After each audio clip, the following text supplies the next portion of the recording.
سورۃ لقمان۔ بسم اللہ الرحمن الرحیم۔ الف لام میم۔ تلک آیات الکتاب الحکیم۔ اس سورہ مبارکہ کی ابتدائی آیات جو ہیں وہ سورہ بقرہ کی ابتدائی آیات سے بہت مشابہ بھی ہیں، اور دوسرے یہ کہ اس میں ایک لطیف فرق ہے، وہ ابھی آپ کے سامنے آ جائے گا۔ تلک آیات الکتاب الحکیم ھدی ورحمۃ للمحسنین الذین یقیمون الصلاۃ ویؤتون الزکاۃ وہم بالآخرۃ ہم یوقنون اولئک علی ھدی من ربہم واولئک هم المفلحون۔ پانچویں آیت تو جو یہاں ہے وہی پانچویں آیت ٹھیک سورہ بقرہ کی ہے، اولئک علی ھدی من ربہم واولئک هم المفلحون۔ پہلی آیت الف لام میم یہاں ہے، پہلی آیت الف لام میم سورہ بقرہ کی بھی ہے۔ نوٹ کیجئے کہ وہاں آیا تھا ھدی للمتقین، یہ تقوی والوں کے لیے جن میں کوئی حق کی طلب ہے، جو چاہتے ہیں نیک راستے پر چلنا، جن میں طلب ہدایت ہے، ان کے لیے ہدایت ہے۔ یہاں ایک لفظ کا اضافہ کیا، اگلی منزل چونکہ بیان ہو رہی ہے، ھدی ورحمۃ للمحسنین، یہ جو بلند ترین منزل ہے، جو احسان کے مقام تک پہنچ جائیں، ان کے حق میں یہ صرف ہدایت ہے، ہدایت نہیں رحمت بھی ہے۔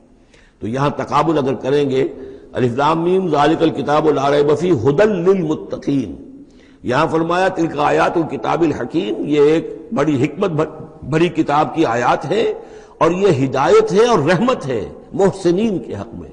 اور یہ محسنین جو ہے قرآن کی اصطلاح کے طور پر، جیسا کہ میں بیان کر چکا ہوں سورہ مائدہ میں، کہ یہ پہلا درجہ ہے اسلام، اس سے اوپر ایمان، اس سے اوپر احسان۔ اذا ما اتقوا وآمنوا وعملوا الصالحات ثم اتقوا وآمنوا ثم اتقوا واحسنوا واللہ یحب المحسنین، ان کے حق میں یہ قرآن رحمت ہے۔ الذین، اب ان کی یہ اوصاف ہیں جو نماز قائم رکھتے ہیں، ویؤتون الزکاۃ، وہاں ہے ومما رزقناہم ینفقون، یہاں باقاعدہ لفظ زکوٰۃ آ گیا، وہ زکوٰۃ دیتے رہتے ہیں، یا یہ کہ اپنے تزکیے کے لیے مسلسل کوشاں رہتے ہیں۔ وہم بالآخرۃ ہم یوقنون، اور آخرت پر ان کا پورا یقین ہے۔ اصل شے جو ہے جو انسان کے عمل اور کردار پر اثر انداز ہوتی ہے، وہ ایمان بالآخرہ ہے۔ اولئک علی ھدی من ربہم، یہ لوگ ہیں ہدایت پر اپنے رب کی جانب سے، واولئک هم المفلحون، اور یہی ہے فلاح پانے والے۔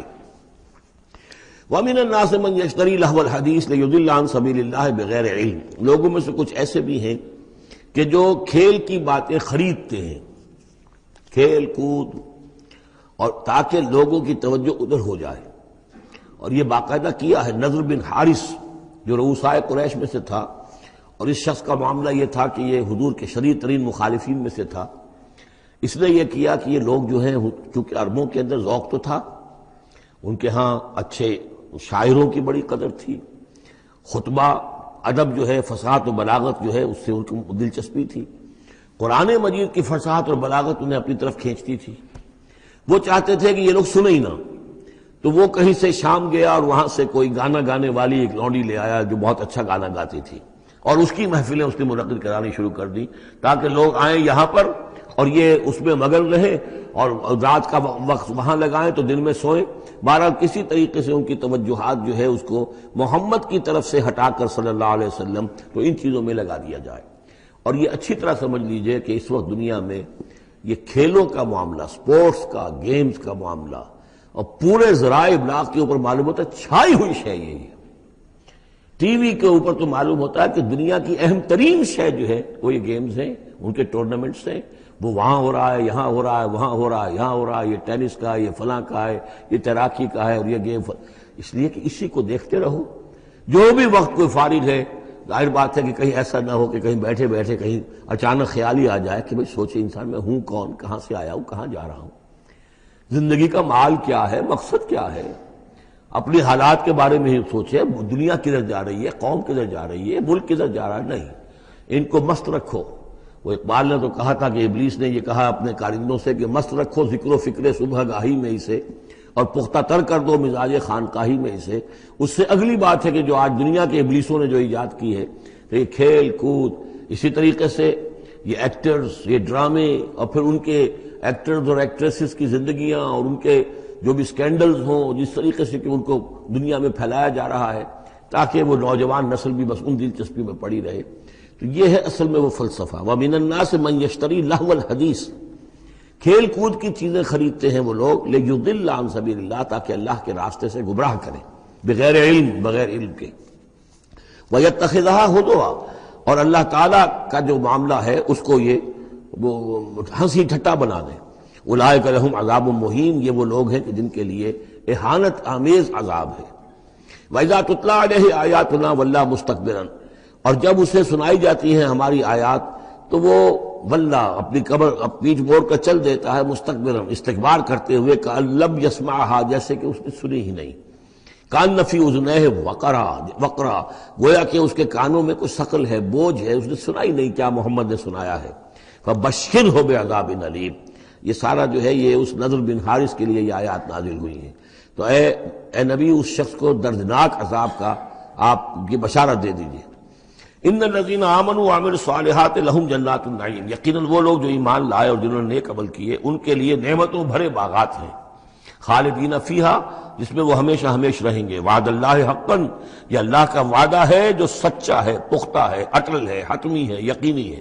وہو العزیز الحکیم، اور وہ زبردست ہے، حکمت والا۔ خلق السماوات بغیر عمد ترونہا، اس نے آسمان بنا دیے بغیر ستونوں کے جو تمہیں نظر آتے ہوں۔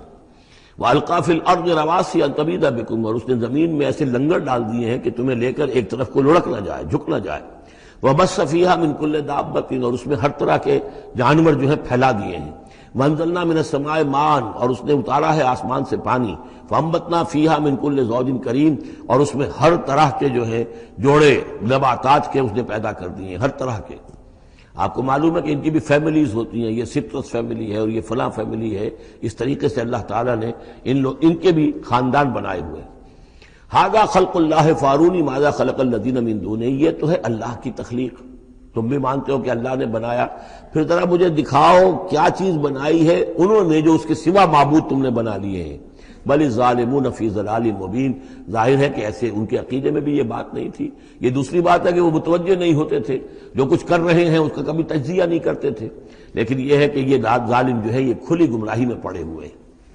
اب جو دوسرا رکوع آ رہا ہے سورہ مبارکہ کا، یہ ہمارے اس منتخب نصاب کا ایک اہم درس ہے، اور یہ منتخب نصاب کا پہلا حصہ ہے جو جامع اسباق، سورۃ العصر، پھر آیت البر، تیسرا سبق یہ ہے۔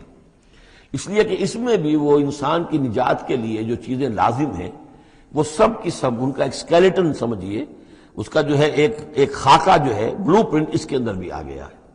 اور یہ اصل میں ایک ایسے شخص کی مثال ہے جو نہ خود نبی تھے نہ کسی نبی کے پیروکار تھے، لیکن وہی جو بات میں نے بارہا آپ سے عرض کی ہے کہ سلیم الطبع انسان، سلیم الفطرت انسان اور سلیم العقل انسان، فطرت کج نہ ہوئی ہو، پرورٹڈ نہ ہو، اور انسان کی عقل جو ہے اس کے اوپر پردے نہ پڑ گئے ہوں، تو انسان کچھ حقائق تک خود پہنچ جائے گا چاہے کسی نبی کی دعوت اس تک نہ پہنچی ہو۔ وہ مقام کیا ہے کہ وہ پہچان لے گا کہ اس کائنات کا ایک خالق ہے، وہ اکیلا ہے، وہی اس کا مدبر ہے، وہی چلا رہا ہے، وہ تمام صفات کمال سے بتمام کمال متصف ہے۔ پھر یہ کہ اس نے جو ہمیں پیدا کیا ہے تو زندگی صرف یہ زندگی نہیں ہے بلکہ کوئی اور زندگی بھی ہوگی، اس کے پاس لوٹنا بھی ہوگا، ہم اس کی طرف جائیں گے اور پھر ہمیں اپنے اعمال کا محاسبہ وہاں پر فیس کرنا ہوگا اور جزا و سزا ہوگی۔ یہاں تک انسان پہنچ سکتا ہے، یعنی ایمان ابھی نہ کہیے، ایمان تو تصدیق کو کہتے ہیں، ایمان کا لفظ تو ہوتا ہے جبکہ نبی کی دعوت کی تصدیق کی جائے تو لفظ ایمان ہے، لیکن یوں سمجھیے کہ معرفت یا حکمت، معرفت اور حکمت کے یہ دو سٹیشنز ایسے ہیں کہ جس تک انسان پہنچ جاتا ہے بغیر وحی کی رہنمائی کے، اگر اس کی فطرت سلیم ہے، اس کی عقل سلیم ہے۔ اس کے بعد وہ سوال کرتا ہے، یہی میں نے سورہ فاتحہ میں آپ کو بتایا تھا کہ سورہ فاتحہ دعا ہے، لیکن کس شخص کی دعا ہے؟ عام آدمی کی دعا نہیں ہے، وہ ہمیں تلقین تو کی گئی ہے، نماز میں ہم وہی پڑھتے ہیں، لیکن اس میں پیش نظر کیا ہے کہ ایک شخص جو اپنی سلامتی طبع، سلامتی فطرت، سلامتی عقل سے یہاں تک تو پہنچ گیا کہ الحمدللہ رب العالمین الرحمن الرحیم مالک یوم الدین ایاک نعبد، یہاں تک تو وہ پہنچ گیا ہے۔ اے رب پھر تیری ہی بندگی کرنی چاہیے، تیری ہی مرضی پر چلنا چاہیے، لیکن تیری مرضی کس شے میں ہے یہ ہمیں معلوم نہیں، تو کس چیز سے راضی ہوتا ہے، کس سے ناراض ہوتا ہے یہ ہمیں معلوم نہیں، تیری بندگی کیسے کریں یہ ہمیں معلوم نہیں۔ تو اس سے آگے پھر ہے وہ جو اہدنا الصراط المستقیم، ایاک نعبد و ایاک نستعین اہدنا الصراط المستقیم۔ تو ایسی ایک شخصیت تھی حضرت لقمان کی، جہاں تک روایات ہیں ان سے معلوم ہوتا ہے کہ یہ حبشی النسل تھے۔ نوبیا ایک جگہ ہے کہ جو سوڈان اور یوں سمجھیے کہ مصر کے تقریباً درمیان یا سرحد پر ہے، وہاں یہ رہتے تھے اور کارپینٹر تھے، لیکن یہ کہ اللہ تعالیٰ ذہانت جس کو بھی چاہے دے دے، لیکن ان کے اندر اللہ تعالیٰ نے وہ ذہانت بھی دی تھی اور وہ سلامتی فکر، سلامتی عقل، سلامتی فطرت، سلامتی قلب، اس کے نتیجے میں وہ اس چیز تک پہنچ گئے تھے، توحید تک. اور اس کے ساتھ ہی یہ ہے کہ اعمال انسان کے جو ہیں وہ ضائع جانے والے نہیں ہیں، ان کا کوئی نہ کوئی بدلہ مل کر رہے گا. باقی یہ کہ جو چیزیں وہی سے معلوم ہوتی ہیں، جنت دوزخ، وہ تو ان کے تذکرہ نہیں ملے گا اس کے اندر. جو چیزیں، اور کسی رسول کا تذکرہ بھی نہیں ملے گا، اس لیے کہ وہ کسی رسول کے امتی ہوتے تو تذکرہ کرتے. یہاں انہوں نے جو اپنی ایک حکیم اور دانا انسان نے اپنے ساری عمر کے سوچ کا جو لب لباب ہے، خلاصہ ہے، حاصل ہے، وہ اپنے بیٹے کو اپنے انتقال کے وقت وصیت کی شکل میں منتقل کیا ہے، اور اس کو اللہ تعالیٰ نے قرآن میں نقل کر دیا. چونکہ ان کے اقوال کوٹ کیے جاتے تھے، جیسے ہم کوئی تقریر کرتے ہیں تو کبھی علامہ اقبال کا حوالہ دیتے ہیں، ان کا شعر کوٹ کر دیتے ہیں، کبھی کسی اور کا. تو یہ بھی اصل میں عرب میں خطباء اور شعراء جانتے تھے کہ یہ لقمان جو ہے یہ بہت ہی حکیم اور دانا انسان تھے، اور ان کے اقوال جو ہیں کوٹ کیے جاتے تھے اشعار میں بھی اور خطبات میں بھی. تو اللہ نے بتایا کہ دیکھو یہ لقمان بھی جو اپنی سلامتی طبع اور سلامتی فکر کی وجہ سے جہاں تک پہنچا، وہ وہی اصول ہے کہ جن کی طرف محمد تمہیں دعوت دے رہے ہیں صلی اللہ علیہ وسلم. وَلَقَدْ آتَيْنَا لُقْمَانَ الْحِكْمَةَ، اور ہم نے لقمان کو دانائی عطا کی. دانائی کا نتیجہ کیا تھا؟ انشکر للہ، کہ شکر کرو اللہ کا. دانائی کا تقاضا، فطرت کی سلامتی کا تقاضا کیا ہے؟ جو بھی آپ کے ساتھ بھلائی کرے اس کے لیے ایک احسان مندی کے جذبات آپ میں پیدا ہونے چاہیے. اگر نہیں ہو رہا ہے تو فطرت جو ہے پرورٹڈ ہے، بس ہو گئی. جو بھی بھلائی کرے.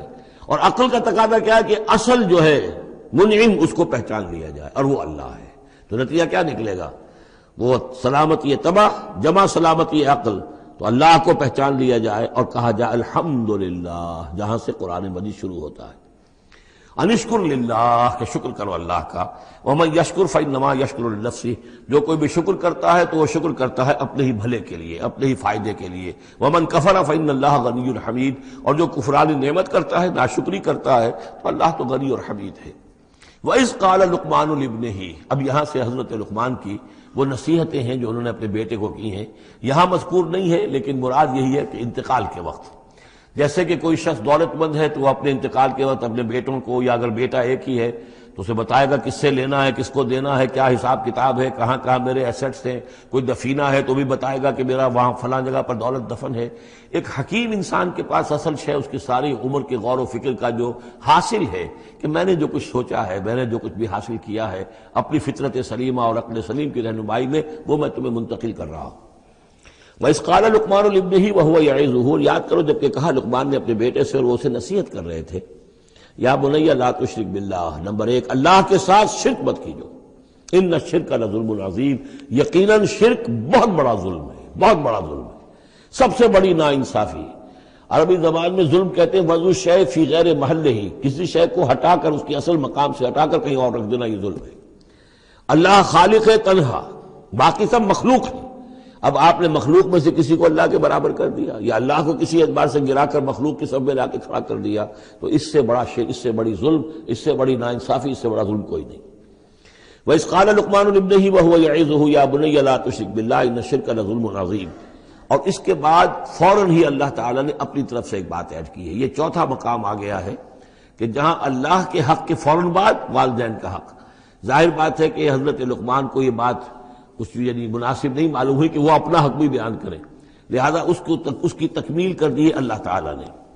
وَوَصَّيْنَا الْإِنسَانَ بِوَالِدَيْهِ، اور ہم نے وصیت کی انسان کو اس کے والدین کے بارے میں، اور والدین میں سے بھی خاص طور پر والدہ، اس لیے کہ زیادہ مشقت وہ جھیلتی ہے، زیادہ تکلیفیں بچوں کی پرورش میں ماں کو برداشت کرنی پڑتی ہیں. وَوَصَّيْنَا الْإِنسَانَ بِوَالِدَيْهِ حَمَلَتْهُ أُمُّهُ وَهْنًا عَلَى وَهْنٍ، اسے اٹھائے رکھا، وہ جو حمل ہے اس کے اپنے جسم کے اندر اٹھائے رکھا اس نے اس کو، وہنن علی وہنن، کمزوری پر کمزوری جھیل کر.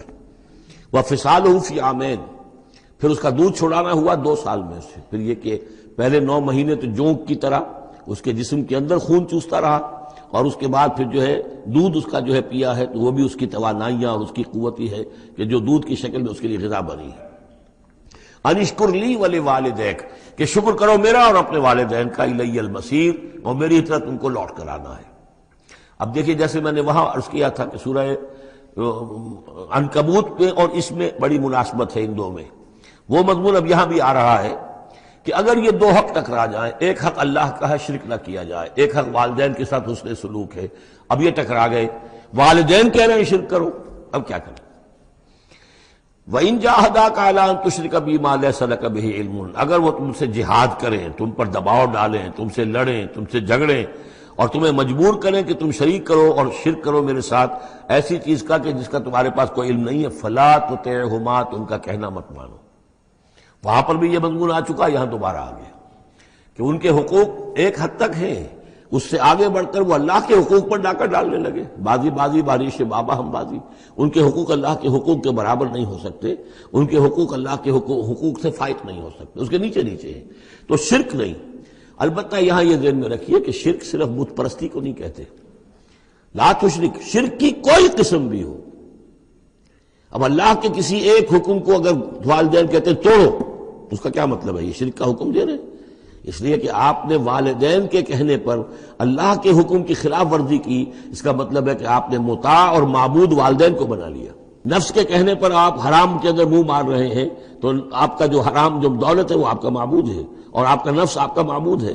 ارأیت من اتخذ الہہ ہواہ، کیا تم نے دیکھا اس شخص کو جس نے اپنی خواہش نفس کو اپنا معبود بنا لیا؟ وَإِن جَاهَدَاكَ عَلَىٰ أَن تُشْرِكَ بِي مَا لَيْسَ لَكَ بِهِ عِلْمٌ فَلَا تُطِعْهُمَا۔ لیکن دیکھیے یہ ہے اللہ تعالیٰ کی تعلیم، اس کے اندر کیا توازن ہے۔ اس کا یہ مطلب نہیں ہے کہ والدین کے سارے حقوق ہی ساقط ہو گئے۔ اگر والدین مشرک ہیں، تمہیں شرک کرنے کا حکم دے رہے ہیں تو ان کا یہ حکم تو نہیں مانو گے، لیکن ان کے ساتھ حسن سلوک پھر بھی کرنا ہے۔ والد تو ہے نا، وہ والدہ تو ہے نا۔ وَصَاحِبْهُمَا فِي الدُّنْيَا مَعْرُوفًا، دنیا میں ان کے ساتھ رہو بہتر انداز میں، صحیح انداز میں خدمت ان کی کرو، اگر انہیں ضرورت ہے تو اپنا مال ان پر خرچ کرو۔ اس کے اندر یہ نہیں ہوگا کہ سارے حقوق ساقط ہو گئے، اب انہیں گالیاں دینی شروع کر دو یا ان کو جو ہے ستانا شروع کر دو، نہیں۔ لیکن اگر وہ اللہ کے حکم کے خلاف کوئی حکم دیتے تو مت مانو۔ وَاتَّبِعْ سَبِيلَ مَنْ أَنَابَ إِلَيَّ، اور پیروی کرو اس شخص کے راستے کی کہ جو میری طرف اپنا رخ کر چکا ہے۔ یعنی والدین کا اتباع نہیں ہے، والدین کی اطاعت نہیں ہے، والدین کے ساتھ حسن سلوک ہے۔ اطاعت ہوگی اگر اللہ کی اطاعت کے مطابق، اس کے دائرے کے اندر تو اطاعت بھی ہوگی، لیکن بالفعل اور آزادانہ کوئی اطاعت نہیں والدین کی۔ کہیں بھی قرآن مجید میں نہیں آیا اپنے والدین کی اطاعت کرو۔ کیا حکم دیا گیا؟ حسن سلوک، نیک سلوک، ان کی ضرورت، ان کی خبر گیری ہے، ان کی خدمت ہے، ان کی ضروریات کا لحاظ رکھنا، اس کا حکم ہے۔ باقی پیروی کرو اس شخص کی جس نے اپنا رخ میری طرف کر لیا ہے، وہ کوئی بھی ہے۔ پہلے انبیاء ہوتے تھے، انبیاء کی پیروی کرو، اب انبیاء نہیں ہے، انبیاء کے خادم ہیں۔ انبیاء کی امتوں میں جو شخص بھی اٹھا ہے دین کی دعوت لے کر، جس نے اپنا رخ کر لیا ہے، جس نے کہا میں چل رہا ہوں اللہ کے راستے میں، کون میرا ساتھی بنتا ہے؟ تو پیروی کرو اس کی۔ وَاتَّبِعْ سَبِيلَ مَنْ أَنَابَ إِلَيَّ، پیروی کرو اس شخص کے راستے کی جس نے اپنا رخ میری طرف کر لیا ہے۔ ثُمَّ إِلَيَّ مَرْجِعُكُمْ، پھر میری ہی طرف تم سب کا لوٹنا ہے۔ والدین بھی یہی آ جائیں گے میرے پاس، تم بھی آ جاؤ گے۔ فَأُنَبِّئُكُم بِمَا كُنتُمْ تَعْمَلُونَ، پھر میں تمہیں جتلا دوں گا جو کچھ کہ تم کرتے رہے تھے۔ اب یہاں بیچ میں جو آ گیا اللہ کی طرف سے آ گیا، یعنی حضرت لقمان کی نصیحت صرف ابھی ایک آئی تھی، یا بنی لا تشرک باللہ ان الشرک لظلم عظیم، اے میرے بچے شرک مت کرنا اللہ کے ساتھ، اس لیے کہ شرک جو ہے بہت بڑا ظلم ہے، بہت بڑی ناانصافی ہے۔ دوسری وصیت ان کی کیا ہے؟ یا بنی انہا ان تک مثقال حبۃ من خردل فتکن فی صخرۃ او فی السماوات او فی الارض یات بہ اللہ ان اللہ لطیف خبیر۔ اے میرے بچے عمل، خواہ وہ نیکی کا ہو خواہ بدی کا ہو، انہا، ہا کی ضمیر ہے عمل کی طرف، عمل خواہ ایک رائی کے دانے کے ہم وزن ہو۔ اب یہ سب سے چھوٹی چیز، رائی کا دانہ، فتیلہ، نقیرہ، یہ تین چیزیں آتی ہیں قرآن مجید میں عام طور پر چھوٹی شے کے لیے، لا یظلمون فتیلہ، لا یظلمون نقیرہ، اور یہ کہ رائی کا دانہ بہت چھوٹا۔ تو چاہے وہ نیکی یا بدی ہو، رائی کے دانے کے ہم وزن، اور پھر فتکن فی صخرۃ، وہ کسی پہاڑ کی، کسی چٹان کے پیٹ میں جا کر، کسی کھو کے اندر جا کر وہ عمل کیا گیا ہو، اور فی السماوات، یا آسمانوں میں کیا گیا ہو۔ اب تو آسمانوں میں ہے نا، آپ خلا میں جا کر وہ عمل کر رہے ہیں، تو پھر اب تو انسان جو ہے وہاں تک پہنچ گیا ہے۔ اور فی الارض، یا زمین کے پیٹ میں گھس کر کیا گیا ہو، یات بہ اللہ، اللہ اسے لے آئے گا۔ یعنی انسانی اعمال، انسان اشرف المخلوقات ہے، اور انسانی اعمال ایسی گھٹیا چیز نہیں ہے کہ ایسے ضائع کر دے اللہ، چاہے وہ نیکی ہے چاہے بدی۔ فَمَن يَعْمَلْ مِثْقَالَ ذَرَّةٍ خَيْرًا يَرَهُ وَمَن يَعْمَلْ مِثْقَالَ ذَرَّةٍ شَرًّا يَرَهُ۔ لیکن عمل ضائع نہیں ہوگا، چاہے وہ رائی کے دانے کے برابر ہو، پھر چاہے وہ کسی چٹان میں گھس کر کیا گیا ہو، کسی پہاڑ کی کھو میں کیا گیا ہو، چاہے وہ خلا اور فضا کی پہنائیوں میں کیا گیا ہو، چاہے وہ زمین کے اندر سرنگ کھود کر کیا گیا ہو، یاد ہے اللہ ان اللہ لطیف الخبیر، یقیناً اللہ تعالیٰ باریک بین ہے، باخبر ہے۔ اب دو چیزیں آ گئیں، اللہ کے ساتھ شرک نہیں، اور اعمال کے بارے میں دیکھ لو، نیکی اور بدی کے نتائج نکل کر رہیں گے۔ اس سے آگے باعث بعد الموت کا یہاں تذکرہ نہیں ہے، اس سے بعد جنت اور دوزخ کا، اس لیے کہ یہ چیزیں معلوم ہوتی ہیں پھر نبی کے بتانے سے۔ اصولی طور پر جو چیز حکمت سے انسان جہاں تک پہنچ سکتا ہے وہ دو ہے، ایک خالق اور اس کے ساتھ شرک نہ ہو، اور نمبر دو اس اعمال انسانی ان کا ضرور بدلہ ملے گا۔ اب اس کے بعد تیسری بات، یا بنی اقم الصلاۃ، نماز قائم رکھو، یعنی جس اللہ کو تم نے پہچان لیا ہے، اب محض ایک مرتبہ پہچان لینا کافی نہیں ہوگا، اسے یاد رکھنا ضروری ہے، ورنہ شیطان تمہیں ورغلائے گا، تمہیں ادھر ادھر سے جو ہے تمہارا نفس تمہیں غلط راستے پر ڈال دے گا، جب تک کہ یہ ایمان باللہ مستحضر نہ رہے ذہن کے اندر۔ اور ایمان باللہ کو مستحضر رکھنے کے لیے ذکر ہے جو ہم پڑھ چکے ہیں، اتل ما اوحی الیک من الکتاب واقم الصلاۃ ان الصلاۃ تنہی عن الفحشاء والمنکر۔ لہذا اب نماز کون سی تھی وہ ہم نہیں جانتے، لیکن کوئی ذریعہ ایسا ہونا چاہیے کہ تم اللہ کو یاد کیا کرو۔ یا بنی اقم الصلاۃ، اور نمبر 4 وامر بالمعروف وانہا عن المنکر، اور نیکی کا حکم دو اور بدی سے روکو۔ یہ بھی تمہاری ذمہ داریوں میں سے ہے، یہ بھی انسان کی، یوں سمجھیے کہ اس کی انسانیت، اس کی شرافت، اس کی مروت کا تقاضا ہے کہ وہ اپنے جو ابنائے نو ہیں، جو بھی انسان ہیں، ان کی بھلائی کے لیے کوشاں ہوں، اور سب سے بڑی بھلائی ان کی اور سب سے بڑی خدمت یہی ہے کہ انہیں برائیوں سے روکا جائے اور بھلائیوں کی دعوت دی جائے۔ وَاصْبِرْ عَلَىٰ مَا أَصَابَكَ، اور یہ بھی جان لو کہ اگر یہ امر بالمعروف اور نہی عن المنکر کرو گے تو تکلیفیں آئیں گی، مصیبت آئیں گی۔ پسند تو کسی کو نہیں ہے کہ آپ اس پر تنقید کریں۔ اگر آپ کسی بچے کو بھی سڑک پر کھیل رہا ہو، گلی میں کھیل رہا ہو، اگر آپ اس سے کہہ دیں کہ بیٹے یہ کوئی کرکٹ کھیلنے کی جگہ نہیں ہے، کسی کی گاڑی کا شیشہ توڑو گے تم، تو آپ دیکھ لیجئے پھر کیا آپ کا وہ اس کو کیا جواب دے گا آپ کو۔ اسی لیے آپ بولتے ہی نہیں ہیں کہ اپنی عزت لے کر وہاں سے نکل جائیں۔ تو کسی کو بھی نصیحت پسند نہیں ہے، حق کڑوا ہے، لہذا آپ اگر حق کہنا ہے اور نصیحت کرنی ہے تو پھر تیار رہو کہ وہ ممکن ہے تمہیں پلٹ کر گالی دے دے، وہ کہے کہ تم پہلے ذرا اپنے دامن کو دیکھو تمہارے کتنے دھبے ہیں۔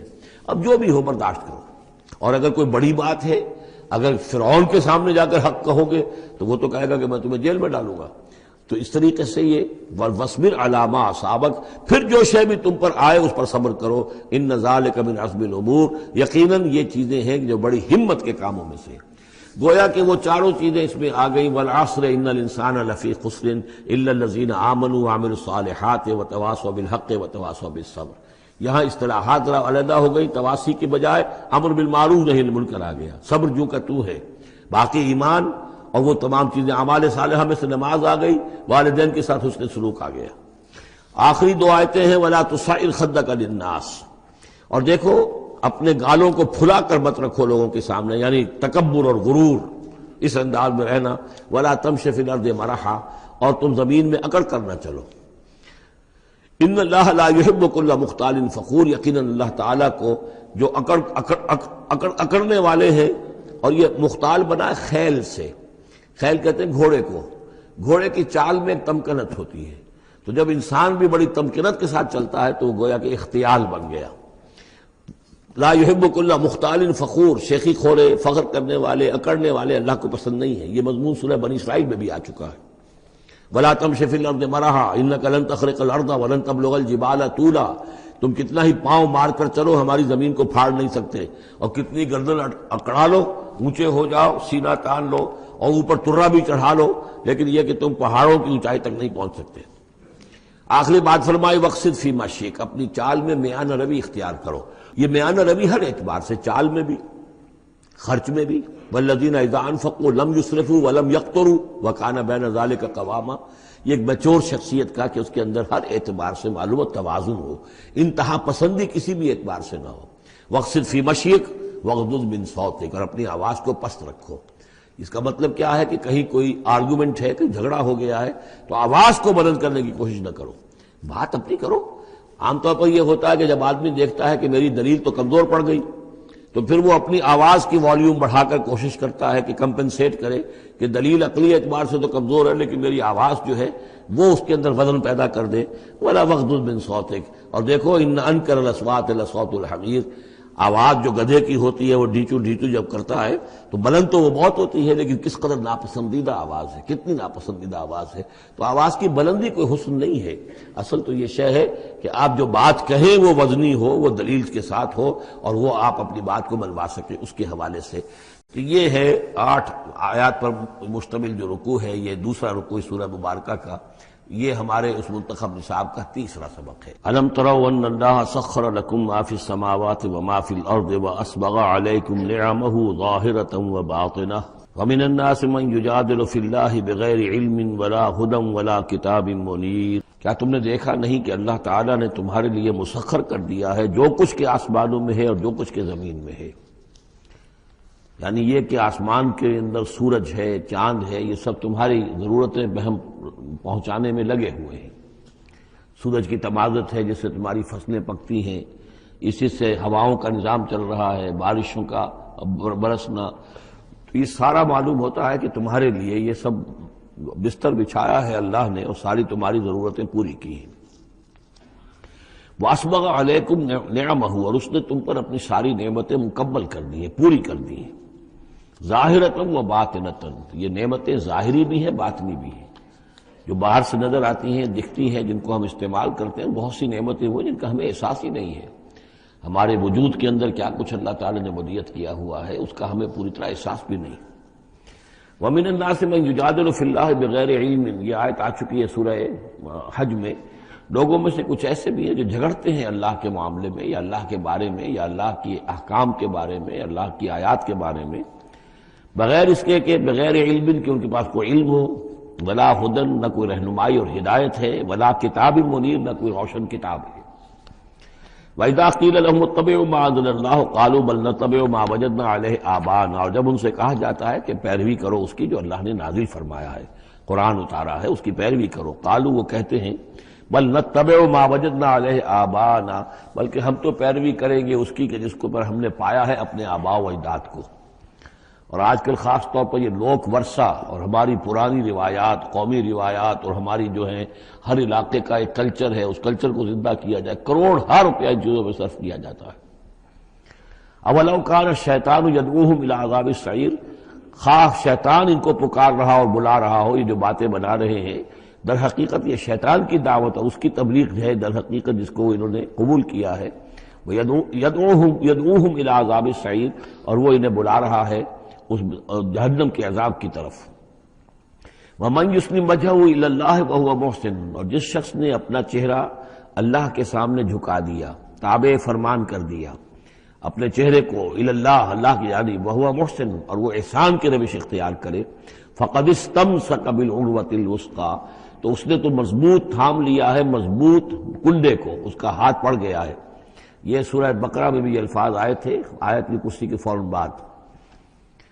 فَمَن يَكْفُرْ بِالطَّاغُوتِ وَيُؤْمِن بِاللَّهِ فَقَدِ اسْتَمْسَكَ بِالْعُرْوَةِ الْوُثْقَىٰ وَإِلَى اللَّهِ عَاقِبَةُ الْأُمُورِ، اور تمام معاملات کا انجام آخر کار اللہ ہی کے ہاتھ میں ہے، اللہ ہی تک اس کو لوٹا دیا جائے گا. وَمَن كَفَرَ فَلَا يَحْزُنكَ كُفْرُهُ، اور اے نبی جو کفر کر رہا ہے تو آپ اس کے کفر اور کفر کے لیے جو وہ بھاگ دوڑ کر رہا ہے اس سے آپ پریشان نہ ہو، دلگیر نہ ہو. الینا مرجعہم، میری طرف ان سب کو لوٹنا ہے. فننبئہم بما عملوا، ہم انہیں اچھی طرح بتا دیں گے، جتلا دیں گے جو کچھ کہ انہوں نے کیا تھا. ان اللہ علیم بذات الصدور، یقیناً اللہ تعالیٰ تو جو کچھ سینوں میں چھپا ہوا ہے اس سے بھی واقف ہے.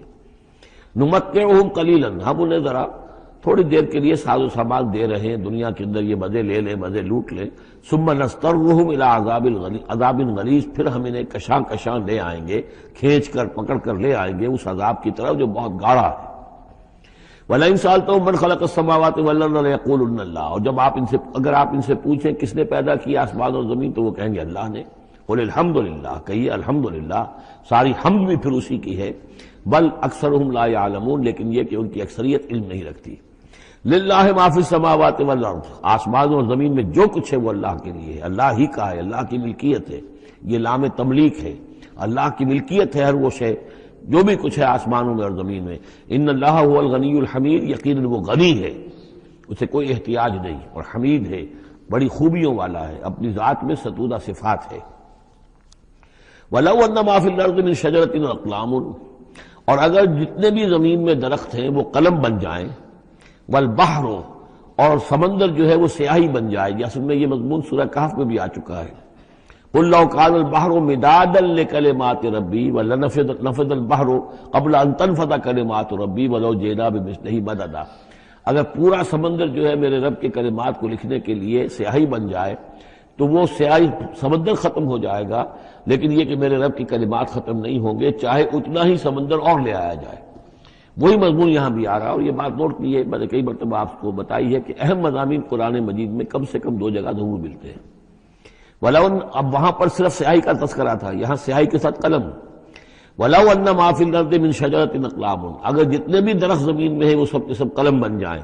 وَالْبَحْرُ، اور سیاہی جو ہے یہاں پہ اب محظوظ سمجھیے مدادن، اور بحر جو ہے سمندر جو ہے وہ سیاہی کی شکل اختیار کر لے. یمدہ من بعدہ سبعۃ ابحر، اور اس سیاہی کو پھر مزید پھیلائے اور بڑھائے 7 سمندر اور اس کے اندر جو ہے ڈال دیے جائیں. ما نفدت کلمات اللہ، اللہ تعالیٰ کی کلمات ختم نہیں ہوں گے. اور یہ میں عرض کر چکا ہوں، اس سے مراد کیا ہے کہ ہر شے جو اس کائنات میں ہے اللہ تعالیٰ کے کلمہ کن کا ظہور ہے. تو گویا کہ یہ تمام مخلوقات جو ہے کلمات اللہ ہے. اس اعتبار سے ظاہر بات ہے کہ احصاء کرنا ممکن ہی نہیں، اور آج کچھ نہ کچھ ہمیں اندازہ ہے کہ یہ کائنات کتنی وسیع و عریض ہے. ابھی تک بڑی سے بڑی ٹیلیسکوپس ایجاد کرنے کے باوجود trillions and trillions and trillions of light years تک تو ہم نے دیکھ لیا ہے، لیکن کائنات کا سرا ابھی ہمیں نظر نہیں آیا کہ یہ شروع کہاں ہوتی ہے ختم کہاں ہوتی ہے. تو اس سے اندازہ کریں اللہ تعالیٰ کی خلاقی کا اور اس کی مخلوقات کتنی ہیں. تو وہ جتنے بھی کلمات کن ہیں اگر ان کو لکھنے کے لیے تمام جو ہے زمین کے درخت وہ قلم بن جائیں اور تمام سمندر جو ہیں وہ سیاہی بن جائیں اور 7 سمندر اور بھی اس میں ایڈ کر دیے جائیں، تب بھی یہ کہ اللہ کے کلمات ختم نہیں ہوں گے. ان اللہ عزیز الحکیم، یقیناً اللہ تعالیٰ زبردست ہے، حکمت والا. اب ادھر تو اس میں تو اللہ تعالیٰ کی تخلیق کی وسعت اور عظمت کا تذکرہ ہو گیا. اب اس کا جو اس کے انتظام کا معاملہ، اس کی تدبیر جو ہے اس میں کس قدر یسر ہے، کتنی آسانی ہے، کتنی سہولت ہے اس کے لیے. یعنی اس کائنات کو جیسے کہ سورہ بقرہ میں آیت الکرسی میں بھی آیا تھا وَلَا يَئُودُهُ حِفْظُهُمَا، یہ آسمانوں اور زمین کی حفاظت اس پر کوئی بھاری نہیں ہے، مشکل نہیں ہے. اس کو جو ہے اس کے تھامنے میں، اس کے چلانے میں کوئی اس کے لیے یہ کام بوجھل نہیں ہے، وزنی نہیں ہے. وَلَا يَئُودُهُ حِفْظُهُمَا وَهُوَ الْعَلِيُّ الْعَظِيمُ. تو اسی کو یہاں فرمایا مَا خَلْقُكُمْ وَلَا بَعْثُكُمْ إِلَّا كَنَفْسٍ وَاحِدَةٍ، تم سب کو پیدا کرنا اور تم سب کو دوبارہ پیدا کر لینا اللہ تعالیٰ کے لیے ایسے ہی جیسے ایک نفس کا پیدا کر دینا. اللہ کے لیے یہ اتنا یسیر ہے. ان اللہ سمیع بصیر، یقیناً اللہ تعالیٰ سمیع ہے اور بصیر ہے. تو گویا کہ ایک ہے اللہ کی تخلیق کی وسعت و عظمت، وہ تو کلمات الہی، اور ایک ہے اللہ تعالیٰ پر یہ کتنا ہلکا ہے، اہون علیہ، یہ اس کے لیے بہت آسان ہے. یسر اور سہولت اللہ تعالیٰ اس کے انتظام کو اور اس کو جو لے کر چل رہا ہے وہ اس پر بھاری نہیں. الم تر ان اللہ یولج اللیل فی النہار، کیا تم دیکھتے نہیں کہ اللہ تعالیٰ رات کو پرو لاتا ہے دن میں، ویولج النہار فی اللیل، اور دن کو پرو لاتا ہے رات میں. اب یہ ایک تو اس کا مفہوم یہ ہو سکتا ہے کہ جیسے ایک ڈوری ہے اور اس ڈوری کے اندر اگر آپ نے دانے ڈالے ہوئے تسبیح میں، ایک سیاہ ہے ایک سفید ہے، ایک سیاہ ایک سفید ہے، سیاہ کے بعد سفید، سفید کے بعد سیاہ، یہ تو آتا چلا جائے گا. ایک یہ ہے کہ کبھی دن بڑھتا ہے اور رات گھٹتی ہے، گویا کہ دن جو ہے رات میں داخل ہو رہا ہے. کبھی رات بڑھنے لگتی ہے دن گھٹنے لگتا ہے، گویا کہ دن جو ہے وہ رات کو انکروچ کر رہا ہے، رات کے حصے کو گویا کہ اس نے قبضے میں کر لے لیا ہے. تو اس طریقے سے اللہ تعالیٰ پرو دیتا ہے رات کو دن میں، دن کو رات میں. وَسَخَّرَ الشَّمْسَ وَالْقَمَرَ، اور اس نے مسخر کر دیا ہے سورج کو اور چاند کو.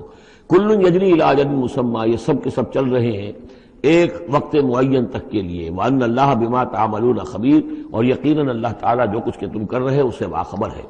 ذَلِكَ بِأَنَّ اللَّهَ هُوَ الْحَقُّ، یہ اس لیے کہ اللہ حق ہے. وَأَنَّ مَا يَدْعُونَ مِن دُونِهِ الْبَاطِلُ، اور یہ کہ جس کو یہ پکار رہے ہیں اللہ کے سوا وہ سب باطل ہیں، ان کی کوئی حقیقت ہی نہیں. باطل اس کو کہتے ہیں جو نظر تو آئے ہو نہ، کوئی حقیقت اس کی نہ ہو. جیسے شراب، پانی نظر آتا ہے لیکن پانی ہے نہیں. وَأَنَّ اللَّهَ هُوَ الْعَلِيُّ الْكَبِيرُ، اور یقیناً اللہ تعالیٰ ہی ہے سب سے بلند و بالا اور سب سے بڑا اور عظمت والا. الم تر ان الفلک تجری فی البحر بنعمت اللہ لیریکم من آیاتہ، کیا تم دیکھتے نہیں کہ کشتیاں چلتی ہیں سمندر میں یا دریا میں اللہ کی نعمتوں کو لے کر؟ ظاہر بات ہے ٹرانسپورٹ جو ہوتی تھی پہلے بہت بڑی، وہ سمندروں میں کشتیوں سے، دریاؤں میں بھی، لیریکم من آیاتہ، تاکہ وہ تمہیں دکھائے اپنی آیات میں سے۔ ان فی ذلک لآیات لکل صبار شکور، یقیناً اس میں آیات ہیں، لیکن کس کے لیے؟ ان سب لوگوں کے لیے جو صبر کرنے والے ہیں، شکر کرنے والے ہیں۔ صبار یہ بھی مبالغے کا صیغہ ہے، فعال کے وزن پر، بہت صبر کرنے والا۔ شکور فعول کے وزن پر ہے، بہت زیادہ شکر کرنے والا۔ وَإِذَا غَشِيَهُم مَّوْجٌ كَالظُّلَلِ، اور جب یہ کبھی سمندر میں ہوتے ہیں اور ان کے اوپر ایک موج چڑھتی ہے اور ڈھانپ لیتی ہے انہیں جیسے کہ بادل ہو، ایسی موج آ رہی ہے کہ گویا کہ وہ تمہارے اوپر سے گزر جائے گی۔ دعوا اللہ مخلصین لہ الدین، تو وہ پکارنے لگتے ہیں اللہ کو اسی کے لیے اپنی اطاعت کو خالص کرتے ہوئے۔ فلما نجاہم من البر، اور جب اللہ انہیں نجات دے کر لے آتا ہے خشکی پر، فمنہم مقتصد، تو ان میں سے کچھ وہ لوگ ہیں کہ جو بیچ کی چال پر چلتے ہیں، یعنی یہ کہ اکثر و بیشتر جو ہیں وہ پھر شرک کی راہ اختیار کر لیتے ہیں۔ وما یجحد بآیاتنا الا کل ختار کفور، اور ہماری آیات کا انکار نہیں کرتے مگر وہی جو قول کے جھوٹے ہیں اور ناشکر ہیں۔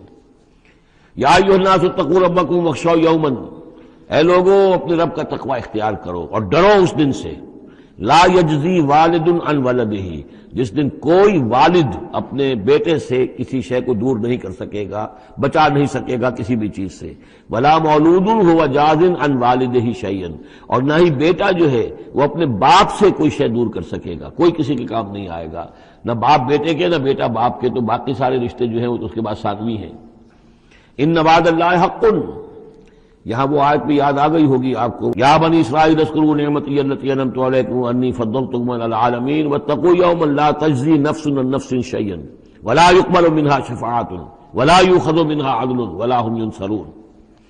یا ایھا الناس اتقوا ربکم واخشوا یوما لا یجزی والد عن ولدہ ولا مولود هو جاز عن والدہ شیئا ان وعد اللہ حق، اللہ کا وعدہ سچا ہے، شدنی ہے، اٹل ہے، ہو کر رہے گا، قیامت آ کر رہے گی، جزا و سزا ہو کر رہے گی۔ فلا تغرنکم الحیات الدنیا، تو دیکھو تمہیں نہ دھوکے میں ڈال دے یہ دنیا کی زندگی، تم اسی کے اوپر ریجھ جاؤ، اسی میں مگن ہو جاؤ، اسی میں گم ہو جاؤ، تو گویا کہ یہ تمہارے لیے پھر دھوکے کی ٹٹی بن گئی کہ اصل زندگی سے تمہیں جو ہے ذہناً جو ہے اس نے غافل کر دیا۔ ولا یغرنکم باللہ الغرور، اور دیکھنا وہ دھوکے باز تمہیں اللہ تعالیٰ کی شان غفاری کے حوالے سے دھوکہ نہ دے۔ یہ شیطان آ کر یہ بھی کہتا ہے کہ اللہ تو بڑا غفار ہے، تم نے کیا کیا، کچھ چھوٹے سے گناہ تھوڑے سے کیے، اللہ کی مغفرت تو بہت وسیع ہے، خامخواہ کاہے کو گھبراتے ہو، کاہے کو توبہ کرتے ہو۔